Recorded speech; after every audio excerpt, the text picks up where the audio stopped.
comment cette stratégie elle s'inscrit dans le modèle économique global de The Fork? Alors, le fait d'être présent sur du B2B, je parle pour The Fork, mais en général, c'est quelque chose qui va donner énormément de visibilité. Que ce soit de la vente directement à des entreprises via une plateforme en marque blanche où on vend des lots de cartes cadeaux, je sais pas, à un CE, ou que ce soit à travers des plateformes de revente, des programmes de fidélité, etc. C'est quelque chose qui va permettre d'atteindre énormément de nouveaux clients, parfois de clients existants. Et en fait, la carte cadeau, elle devient vraiment ambassadrice de la marque à ce moment-là. Quand on se connecte avec 20, 30, 40 revendeurs de cartes cadeaux et avec une cinquantaine d'entreprises, par exemple, ça démultiplie en fait les clients qui sont touchés. Donc, dans la stratégie de The Fork, ça rentre parfaitement dans cette volonté d'acquérir des nouveaux clients, de faire connaître la marque, de relancer le business de la restauration.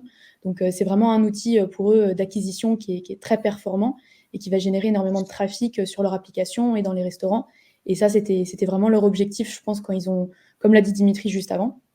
Donc, pour faire simple, oui, voilà, multiplier les canaux de vente, augmenter la visibilité et augmenter l'acquisition de nouveaux clients.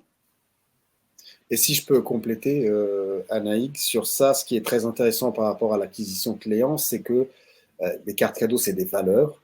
Donc, on a un ROI, on peut calculer concrètement combien ça nous a coûté d'avoir tel nouveau utilisateur par rapport à d'autres médias, par exemple, qui sont beaucoup plus difficiles concrètement à calculer. The Fork, par exemple, fait des campagnes à la télé assez régulièrement. C'est sûr qu'on voit un impact sur le taux de nouveaux utilisateurs, mais on n'arrive pas, bien sûr, à arriver dans le détail de chaque utilisateur avec un produit comme la carte cadeau, et en particulier sur le marché B2B, on arrive vraiment à se dire, bah, tiens, tel distributeur ou tel client m'a ramené plus de nouveaux utilisateurs qu'un autre à tel coût et avec tel effort. Donc, c'est vraiment très, très intéressant aussi pour nous de ce point de vue-là.